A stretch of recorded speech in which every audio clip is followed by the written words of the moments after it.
નમસ્કાર મિત્રો, સ્વાગત છે આપણી યુટ્યુબ ચેનલની અંદર। તો આજે આપણે દેશ અને દુનિયાના અને તાજા અને મહત્વ સમાચારની વાત કરવાના છીએ, તો વિડીયોને અંત સુધી જોવા વિનંતી। સૌપ્રથમ સમાચારની વાત કરીએ કે અંબાલાલ પટેલનું કહ્યું એટલે પાકું। રાજ્યમાં છેલ્લા કેટલાક દિવસથી શિયાળાની શરૂ થઈ ગઈ છે અને સવાર અને રાતે લોકો ઠંડીનો અનુભવ કરી રહ્યા છે। ત્યારે હવામાન નિષ્ણાત અંબાલાલ પટેલે આગાહી વ્યક્ત કરી છે, જેમાં તેમણે જણાવ્યું હતું કે આગામી 72 કલાકમાં કમોસમી વરસાદ થવાની શક્યતા છે અને આ દરિયાના કેટલાક વિસ્તારોમાં ગાજવીજ સાથે અથવા તો પવન સાથે વરસાદ થવાની પણ શક્યતા રહેલી છે। પૂર્વ મધ્ય અરબ સાગરના ડિપ્રેશન સક્રિય થયું છે, જેને કારણે રાજ્યમાં છૂટાછવાયા વરસાદ વરસી શકે છે। આગામી 25 થી 27 ઓક્ટોબર વરસાદનું યલો એલર્ટ જાહેર કરવામાં આવ્યું છે, જ્યારે આગામી 7 દિવસ હળવા વરસાદની આગાહી છે। આજે સૌરાષ્ટ્ર અને મધ્ય દક્ષિણ ગુજરાત વરસવાની શક્યતા રહેલી છે। દક્ષિણ ગુજરાતમાં દરિયા કિનારે LCF સિગ્નલ જાહેર કર્યું છે, જ્યારે સૌરાષ્ટ્રના દરિયા કિનારે DCI સિગ્નલ જાહેર કરવામાં આવ્યું છે। વધુ મહત્વની વાત કરીએ કે રાજ્યની રેશનિંગ દુકાનોમાં 1 નવેમ્બરથી બંધ। આગામી 1 નવેમ્બર રાજ્યમાં સસ્તા અનાજની 17,000 જેટલી દુકાનો પડતર માર્ગોમાં લઈ દુકાનદારોને અચોક્કસ મુદ્દત સુધી બંધ રહેશે। 1.5 વર્ષ પહેલા સરકાર સાથે પડતર માંગણીઓને લઈને ચર્ચા કરવામાં આવી હતી, પરંતુ 1.5 વર્ષ બાદ પણ તેનો અમલ ન થતાં હવે આખરે સસ્તા અનાજ દુકાન ચાલકો અને સંગઠન સાથે મળીને વિતરણ યથાવત અળગા રહીને સરકાર સામે આંદોલનનો માર્ગ અપનાવશે। વધુ મહત્વની આગળ વાત કરીએ કે ગુજરાત સરકારનો મોટો નિર્ણય। ગુજરાતના અન્ન નાગરિક પુરવઠા વિભાગે પરિવાર જારી કરી છે, જણાવ્યું હતું કે રેશન કાર્ડનો ઉપયોગ હવે રેશનના પુરાવો તરીકે નહીં પણ થઈ શકે। તેનો ઉપયોગ માત્ર વ્યાજબી ભાવની દુકાનો અને ગેસ કનેક્શન માટે જ માન્ય રહેશે। આ નિર્ણયથી રેશન કાર્ડ દુરુપયોગને રોકવાનો હેતુ છે, જેથી તેનો મૂળ હેતુ અન્ન પુરવઠો સુનિશ્ચિત કરવાનો પૂરતો મર્યાદિત રહે છે। વધુ આગળ વાત કરી કે 1 તારીખથી લાગુ થશે નવા નિયમો। 1 નવેમ્બર 2025થી ઘણા નિયમો બદલાઈ રહ્યા છે। ઘણી વસ્તુઓ એવી છે કે જેના ભાવમાં ફેરફાર જોવા મળશે, તો વળી ઘણા નિયમો પણ બદલાઈ શકે છે। આવો જાણીએ કે 1 નવેમ્બરથી શું બદલાઈ શકે છે। થોડા દિવસોમાં ઓક્ટોબર મહિનો પૂરો થવાનો જઈ રહ્યો છે અને નવો મહિનો શરૂ થવાની સાથે જ ઘણા નાણાકીય વિસ્તકીય નિયમોનો ફેરફાર જોવા મળી શકે છે। એટલું જ નહીં, LPGના ભાવમાં પણ બદલાવ જોવા મળી શકે છે। આવો તમને જણાવી દઈએ કે આવનારી 1 નવેમ્બરમાં ભારતમાં શું બદલાવ થઈ જવાનો છે, તેની સીધી અસર સામાન્ય લોકોના ખિસ્સા પર જ પડી શકે છે। વધુ મહત્વની વાત કરીએ કે LPG સિલિન્ડરના ભાવમાં બદલાશે। 1 નવેમ્બરથી થનારા ફેરફારમાં લોકોનું ધ્યાન સૌથી વધુ LPG સિલિન્ડર પર ફેરફાર પર રહે છે, કારણ કે તે સીધો રસોડાના બજેટ સાથે સંબંધિત રહેલો છે। તેમને જણાવી દઈએ કે છેલ્લા કેટલાક મહિનામાં ઓઇલ માર્કેટિંગ કંપનીઓમાં 19 કિલોગ્રામ ગેસ સિલિન્ડરના ભાવમાં ફેરફાર કર્યો છે, પરંતુ 14 કિલો ઘરેલું LPG સિલિન્ડરના ભાવમાં કોઈ સમયની કોઈ ફેરફાર થવા જઈ રહ્યો નથી। પરંતુ 1 નવેમ્બરથી LPG સિલિન્ડરના ભાવમાં પણ ફેરફાર થઈ શકે છે। છેલ્લા ઘણા મહિનાઓથી કોમર્શિયલ સેલ સિલિન્ડરના ભાવમાં વધઘટ થઈ રહ્યો છે।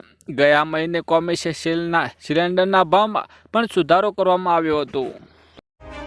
વધુ મહત્વની વાત કરીએ 1 તારીખથી લાગુ થશે નવા નિયમો। જો તમારે તમારા આધાર કાર્ડ, સરનામું, ફોટો અપડેટ કરવાનું કાર્ડનું નામ વિચારી રહ્યા છો, તો તમારા માટે ખૂબ જ મહત્વપૂર્ણના સમાચાર છે।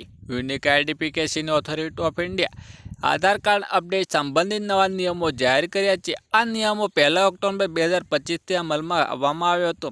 આધાર કાર્ડમાં કોઈ ફેરફાર કર્યા પહેલાં જ કરતાં વધુ ચર્ચા અને અનુસંધાન ઓક્ટોબરના નામ અથવા સરનામું બદલાય જેવા સામાન્ય સુધારો માટે ₹75 ફી લેવામાં આવશે।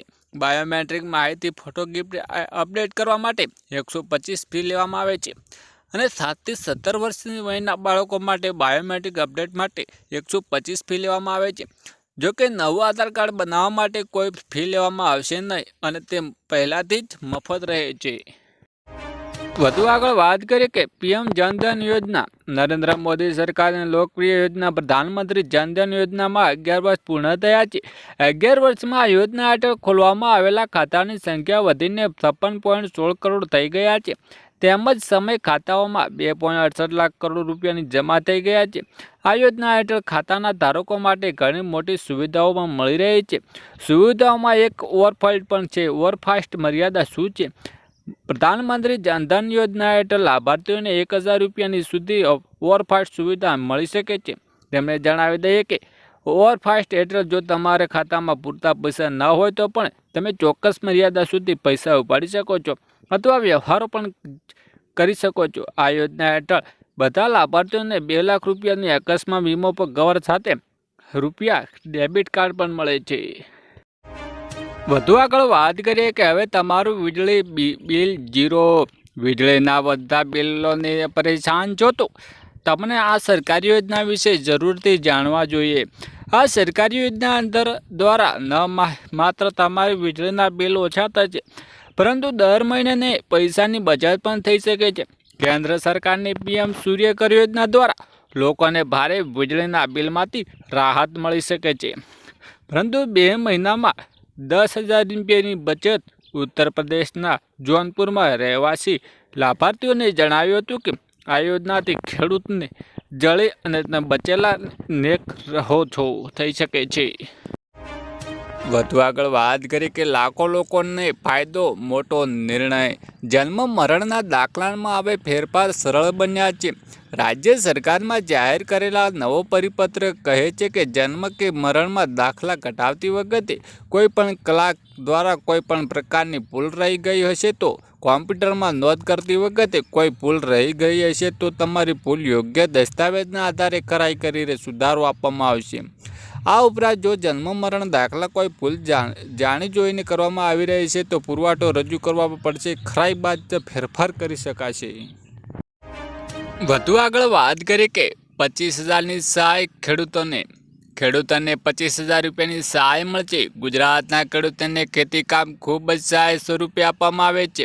આ યોજના મારફત ગુજરાત ખેડૂતોને સનેડો મિની ટ્રેક્ટર ઉપયોગી થાય તે માટે શુભ આશયથી સાધન ખરીદવા માટે હેક્ટરની કુલ 25% અથવા 25,000 રૂપિયા બેમાંથી જે ઓછું હોય તે લાભ આપવામાં આવે છે.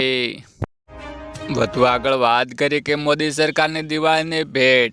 કબીરની મોદી સરકારે દિવાળી પહેલા મધ્યમ વર્ગને મોટી ભેટ આપવામાં કેન્દ્ર સરકાર ગૃહ નિર્માણ અને શહેરી બાબતોમાં મંત્રાલય પ્રધાનમંત્રી આવાસ યોજના પીએમ શહેરીમાં 2 હેઠળના 1.41 લાખ વધારાના મકાનો નિર્માણને મંજૂરી આપી દીધી છે. આ યોજનાના હેઠળ સરકાર શહેરી ગરીબોને મધ્ય વર્ગના તેમના પોતાના ઘર માટે મદદ કરે છે. વધુ આગળ વાત કરી કે ખેડૂતોને સુધરી દિવાળી બોનસ મળશે. સરકારે ખેડૂતોને તેમના ખરીફ પાકોમાં પોષણ ભાવ મળી રહે તે હેતુથી ખરીદ માર્કેટિંગમાં સિઝન 2025 અને 26 માટે લઘુત્તમ ટેકાના ભાવ પર ડાંગર, બાજરી, જુવાર, રાંગી અને મકાઈ ખરીદી જાહેર કરી છે. ગુજરાત રાજ્યના નાગરિક પુરવઠા નિગમ લિમિટેડ દ્વારા ખરીદી 1 નવેમ્બર 2025 થી 30 જાન્યુઆરી 2024 સુધી કરવામાં આવી રહી છે. વર્ષ સરકારે બાજરી, જુવાર અને રાગીના ટેકાના ભાવમાં ઉપરાંત ક્વિન્ટલ 300 રૂપિયા બોનસ પણ આપવામાં આવેની જાહેરાત કરી છે. જે ખેડૂતોને આ યોજનાનો લાભ લેવા માટે ઈચ્છુક હોય તો તેમને 1 થી 31 ઓક્ટોબર 2025 દરમિયાન બાયોમેટ્રિક અને ઓથેન્ટિકેશન દ્વારા ઓનલાઈન નોંધણી કરીને ફરજિયાત છે. વધુ આગળ વાત કરી કે મહિલાઓને 21,000 રૂપિયાની સહાય. દેશની મહિલાઓને નરેન્દ્ર મોદીની હરિયાણાના પાણીતર પણ વીમા સખી યોજના શરૂ કરવામાં રહી છે. LIC વીમા સખી યોજના હેઠળ 10 પાસ અને 18 થી 70 વર્ષની મહિલાઓને સામેલ કરવામાં આવી રહી છે. આ મહિલાઓને વર્ષ સુધી સ્પેશિયલ ટ્રેનિંગ આપવામાં આવે છે અને શરૂઆતમાં 3 વર્ષ સુધી એક ચોક્કસ વેતન પણ મળે છે. આ સ્કીમ હેઠળ વીમા સખી યોજના શરૂ કરવાના 3 વર્ષ સુધી 5 થી 7,000 રૂપિયાનું વેતન પણ મળે છે. આ બાદ વીમા સખી રૂપે કામ કરશે તો તેમને દરેક પોલિસી પર કમિશન આપવામાં આવશે. LIC અધિકૃત વેબસાઇટ પર જઈને આ યોજનાના વિશે અરજી કરતી વખતે માહિતી અનુસાર આ ઉચ્ચ યોજના LIC સાથે કામ કરતા કર્મચારીઓને પરિવારોને આમાં ભાગીદારની તક મળે છે. વધુ આગળ વાત કરીએ કે આયુષ્યમાન કાર્ડને લઈને જ મોટી જાહેરાત. આયુષ્યમાન ભારત હેઠળ વીમા કવચને બમણું કરીને 10 લાખ રૂપિયાને મહિલાઓને 15 લાખ રૂપિયા કરવામાં તૈયારીઓ ચાલી રહી છે. આ યોજના હેઠળ કેન્દ્ર સરકાર દ્વારા ખાનગી હોસ્પિટલમાં 4 લાખ બેડ ઉમેરવાની સાથે લાભાર્થીઓની સંખ્યા 55 કરોડથી વધારીને 100 કરોડ કરવાની તૈયારી કરવામાં આવી રહી છે. એનડીએ સરકારના ત્રીજા કાર્યકાળમાં આ યોજનાને કેન્દ્રીય આરોગ્ય મંત્રાલયને મુખ્ય પ્રાથમિકતાઓને એક તરીકે રજૂ કરવામાં આવી રહી છે. છેલ્લે મહત્વની વાત કરીએ કે વારંવાર કેવાયસી ઝંઝટ ખતમ. Aadhaar card, bank, ration, mutual fund, PAN card વગેરે દરેક જગ્યાએ પર કેવાયસીની જરૂર પડે છે. ત્યારે સરકાર દ્વારા CKYC જાહેર કરવામાં આવ્યું છે, જેમાં 14 અંકડાનો નંબર હશે જે વોલેટ જેમ કામ કરશે, જેમાં તમારે દરેક ડોક્યુમેન્ટ હશે. જ્યારે જરૂર પડે ત્યારે નંબર આપીને સરળતાથી દરેક જગ્યાએ CKY કરાવી શકો છો. Yeah.